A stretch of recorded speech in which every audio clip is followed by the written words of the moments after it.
Welcome, Pilgrim, to the Wall Street Shuffle. Now that's the Treasury Department. They want to take more of your money and give it to Wall Street. The stock market has crashed, and the politicians want you to write Wall Street a blank check, leaving you holding their subprime shit. And that's the White House.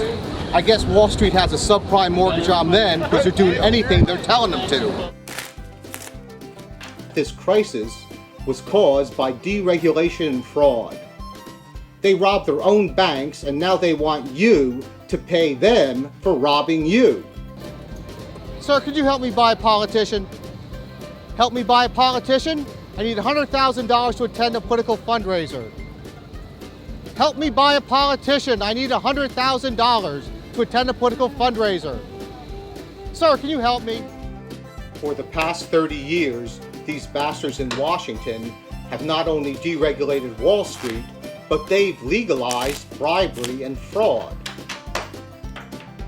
In 1992, I put up a sign in front of the New York Stock Exchange titled, "The Advantages of an Unregulated Free Market Economy."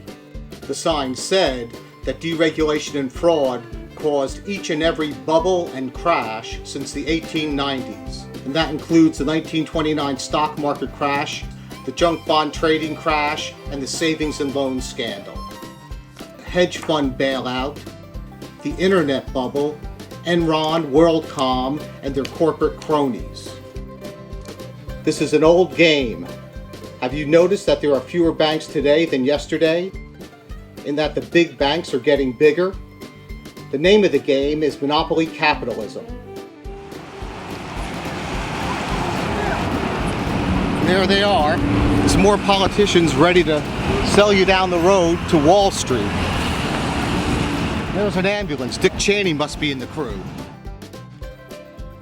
Treasury Secretary Henry Paulson came up with the idea for the bailout.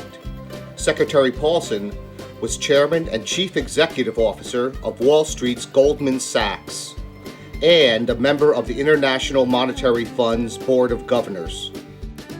Treasury Secretary. Now that's a title that inspires confidence. In 1804, Vice President Aaron Burr shot and killed Alexander Hamilton in a duel. Hamilton was the first Secretary of the Treasury, a banker, and one of the founding fathers of Wall Street. Aaron Burr's career was ruined, and he's not viewed well by history. But I propose that we start the Aaron Burr Society, a non-violent society made up of a new breed of citizen that actually pays attention to what's going on. Hell, we're on our own, because the politicians and news media are owned by Wall Street and their corporate cronies. Did you ever see a bigger flag? That flag is covering up the rot inside the New York Stock Exchange. Anytime a banker or politician wraps themselves in a flag, you better hold on to your wallet. If they wrap themselves in a flag and start saying that they're talking to Jesus, then you know all hell's gonna break loose. Pilgrims, what happened with the Sub-Prime Mortgage Crisis and the International Meltdown that followed was a well-planned bank robbery by the owners of the bank. It's happened before and it will happen again unless you stop them. So come back for another hand of the Wall Street Shuffle. I'm gonna name names and tell you what bills were passed in Congress and who was involved in the payola.